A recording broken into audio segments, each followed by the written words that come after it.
오늘 포도원 주인 천국 비유 말씀의 제목을 천국 자격이 있어야 하나로 잡았습니다. 천국 하면 무엇이 가장 먼저 떠오르세요?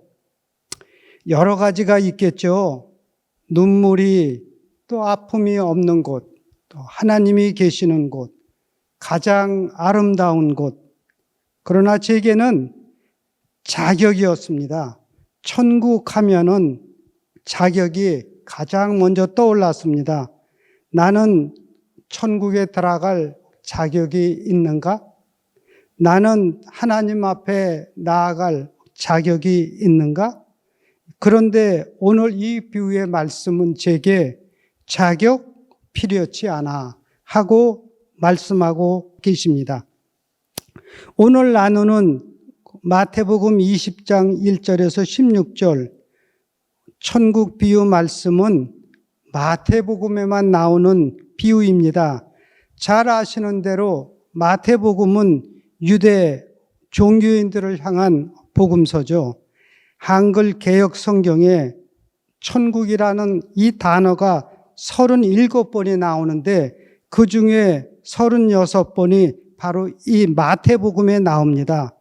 그리고 천국 비유 말씀이 모두 11번 나오는데 이 11번 이 마태복음에 나옵니다.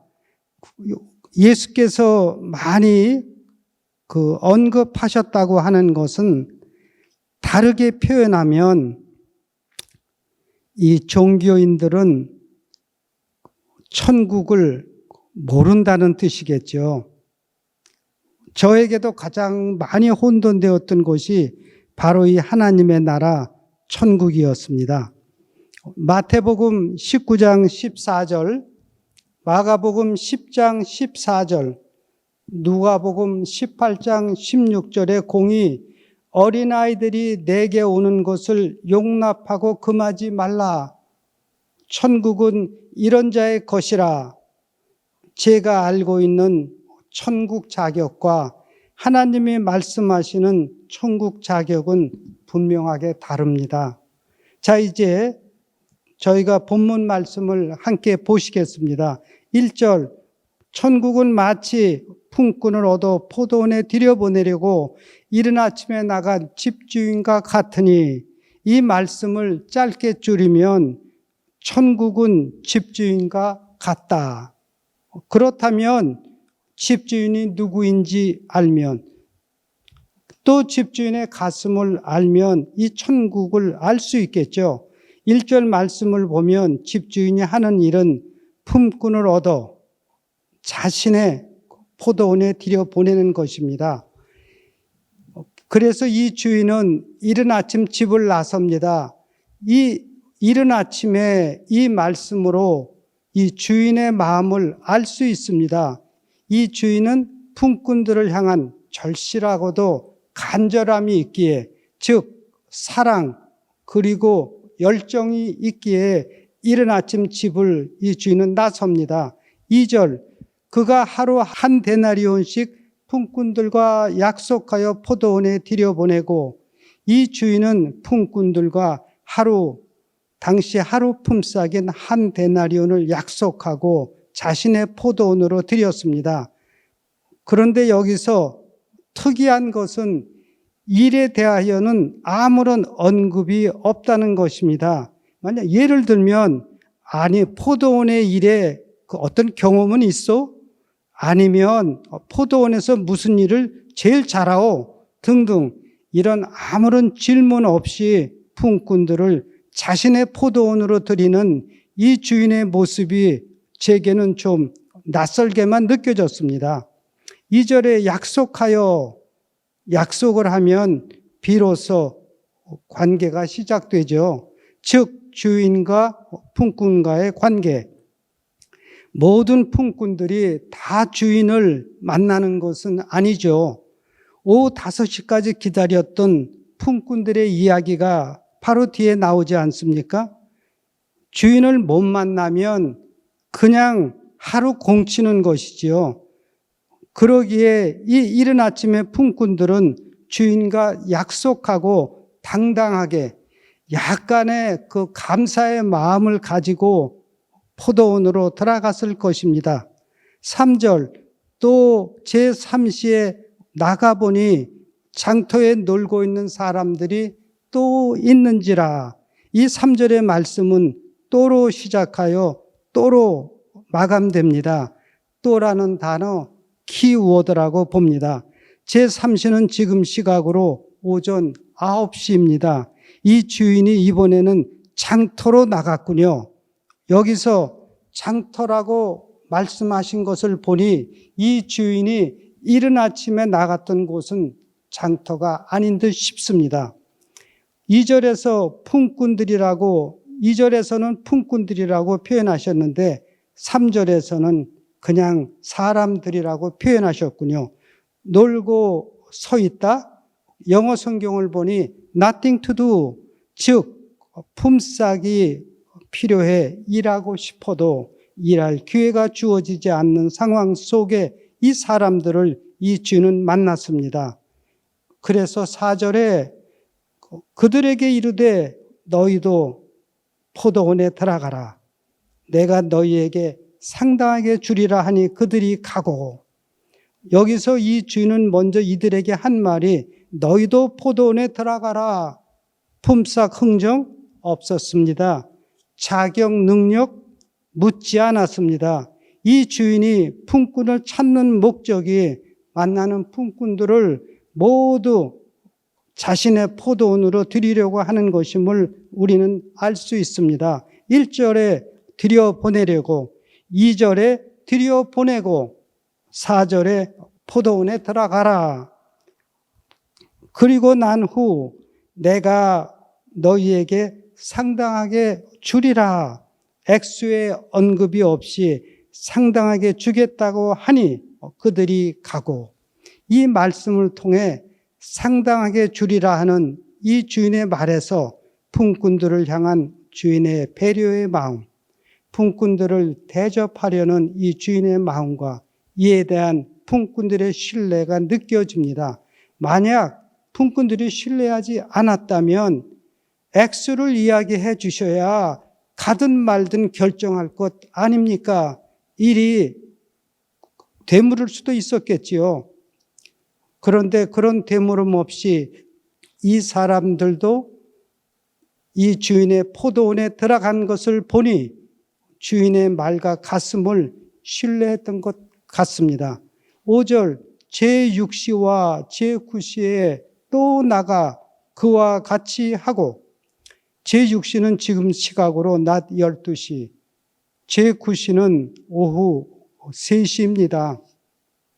그리고 역시 또 집을 나가, 이번에는 장소에 대한 어떤 언급이 없이 이 주인의 눈에 띈 사람에게 자신의 포도원에 들어갈 것을 권했고, 품삯 또한 내가 상당하게 주리라 하는 이 주인의 배려와 이 말을 신뢰한 이들 역시 다 포도원으로 들어갔습니다.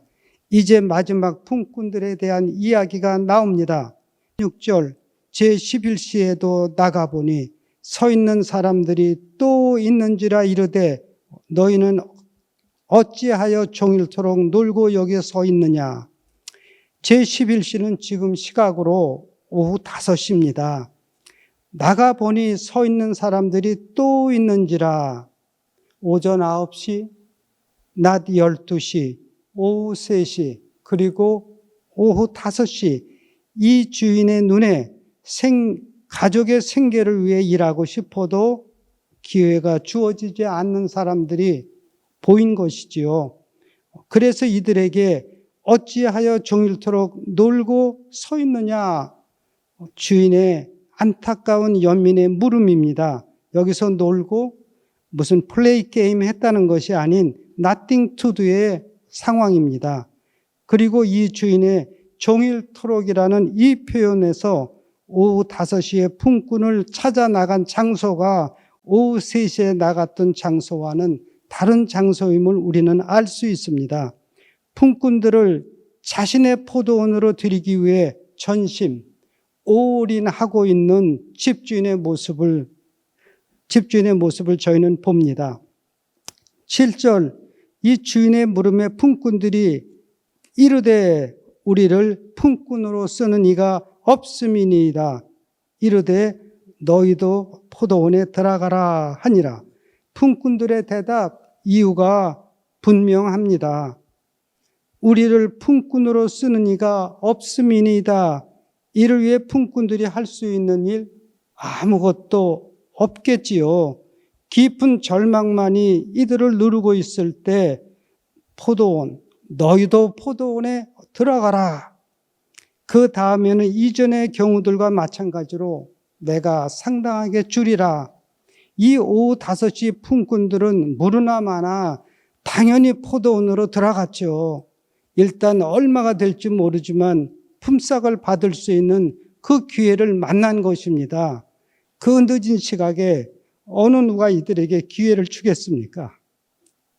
이들에게 품삯은 절대 필요한 것.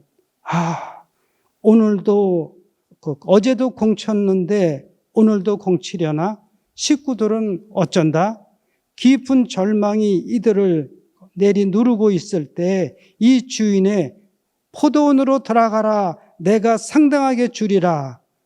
주인의 말을 전적으로 신뢰하며 넘치는 감사의 기쁨으로 앞뒤 좌우 안 보고 이들은 포도원으로 달려갔을 것입니다. 이젠 살았다. 빈손으로 집으로 향하진 않겠구나. 여기서 1절에서 7절까지의 말씀을 정리하겠습니다. 이 주인은 사람들을 불러 기회를 주는 것이 목적이었습니다. 일보다 기회를, 능력이나 경력, 즉 포도원의 일보다 품꾼들의 필요를 채우는, 다시 말해 품꾼들을 대접하는 주인입니다.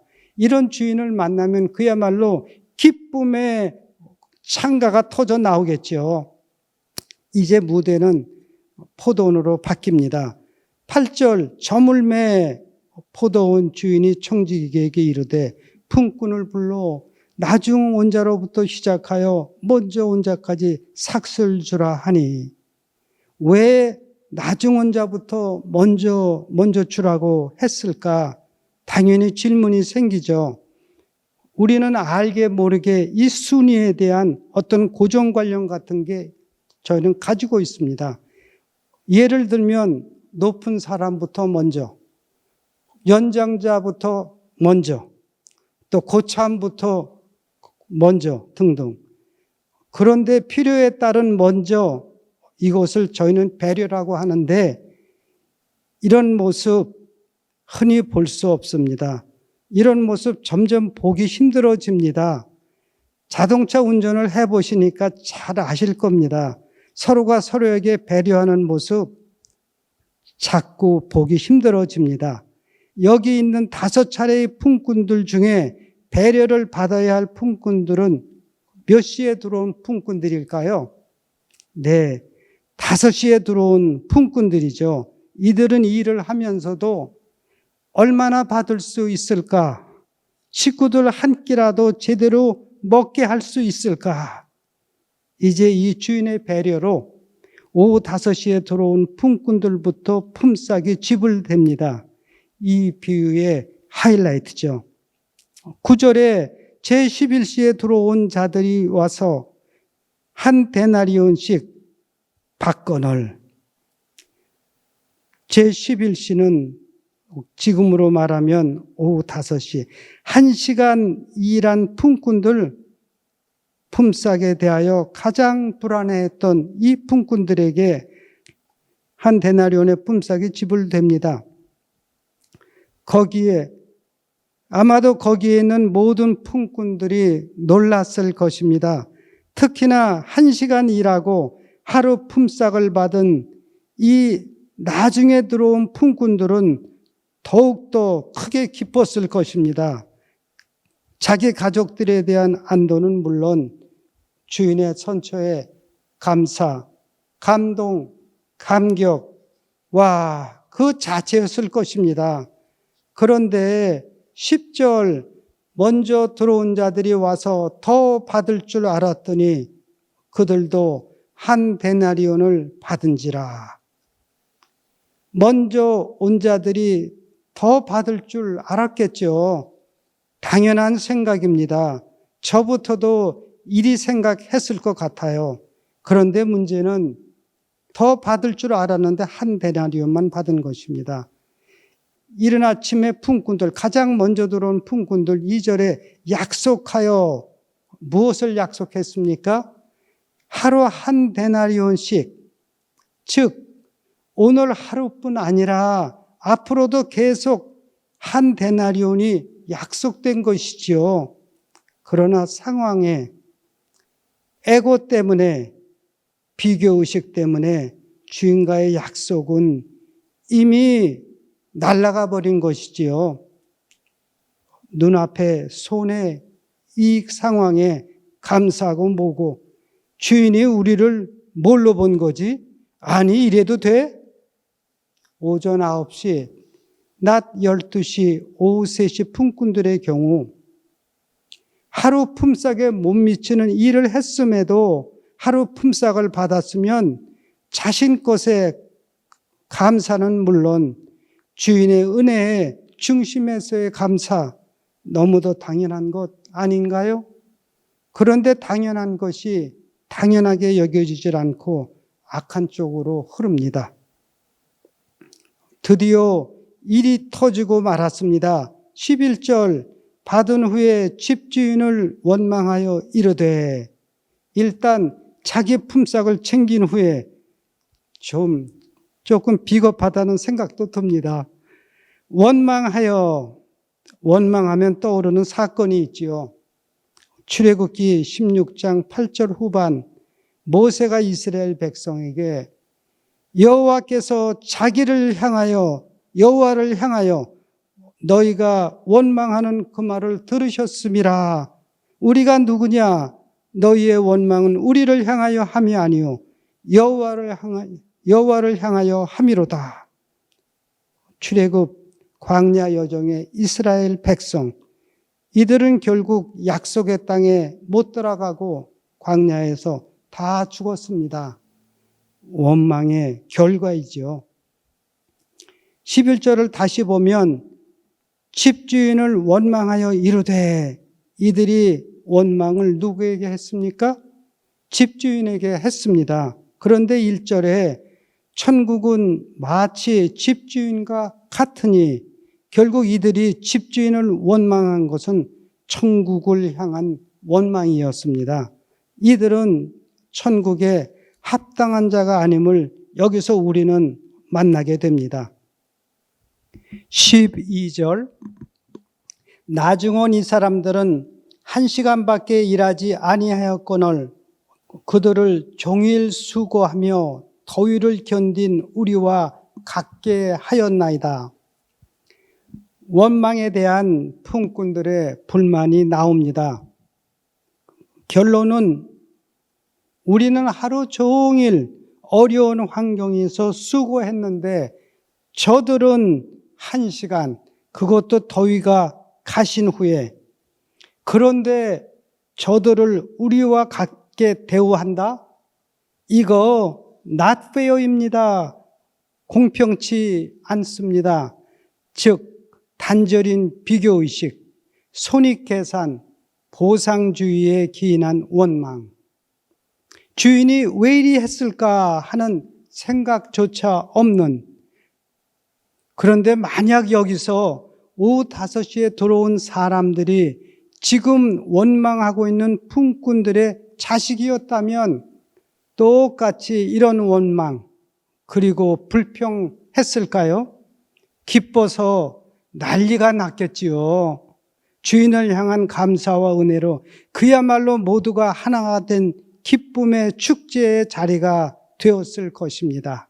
그런데 일찍 들어온 품꾼들의 이런 애고의 모습, 비교의식, 아쉽고도 안타깝기만 합니다.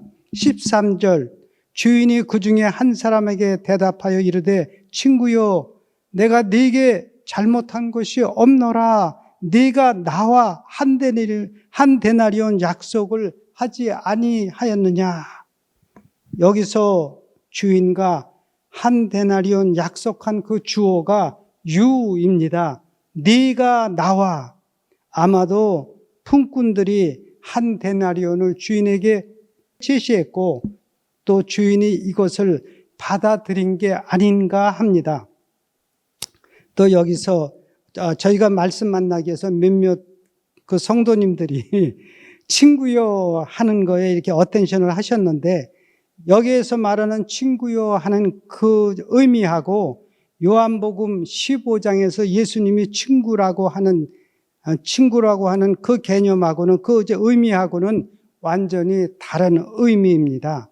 저희가 마태복음 22장에 보시면은 혼인잔치 비유 말씀이 있는데 이 말씀 중에도 임금이 예복을 입지 않은 사람에게 친구여 하고 부릅니다. 그냥 막연한 호칭에 불과한 것입니다. 14절 네 것이나 가지고 가라. 나중 온 이 사람에게 너와 같이 주는 것이 내 뜻이니라. 주인의 뜻 아주 분명하고 단호합니다. 네 것 가지고 가라. 무슨 뜻입니까? 이제 너와는 관계 끝이다. 즉 포도원에서 내춤을 당한 것이지요. 무서운 것입니다. 하나님과 영원한 단절입니다. 스스로 주어진 기회를 패해버린, 유업을 패하고 저주를 택한 안타까운 품꾼들의 단절의 모습, 제 삶의 자리를 깊이 들여다보게 합니다. 15절 내 것을 가지고 내 뜻대로 할 것이 아니냐. 내가 선함으로 네가 악하게 보느냐. 자신의 에고에 사로잡혀 있으면 이렇게 될 수밖에 없죠. 저희 주보 뒷면에 보시면 주님의 기도가 있습니다. 그 세 번째 기도문, 뜻이 하늘에서 이루어진 것 같이 땅에서도 이루어지소서. 우리가 거짓에 속지 않게 하시고 우리가 현상 상황에 속지 않게 하시고 악에서 지켜주소서. 제게 이 기도문이 떠올랐습니다. 결국 집주인의 선한 뜻이 먼저 들어온 품꾼들의 비교의식, 에고로 인해 이들에게 스스로 걸려 넘어질 수밖에 없는 걸림돌이 된 것입니다.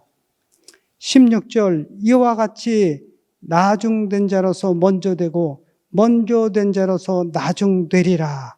이 비유 말씀의 총 결론입니다. 나중된 자 오후 5시 제일 늦게 들어온 품꾼들이죠. 그런데 하나님의 대반전이 이들에게 일어났습니다.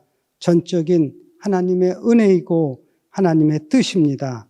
즉 품꾼들을 향한 그 전심을 다했던 이 주인 자격을 요구했습니까? 아니죠. 만나는 사람들 모두 다 자기 포도원에 들여보냈습니다.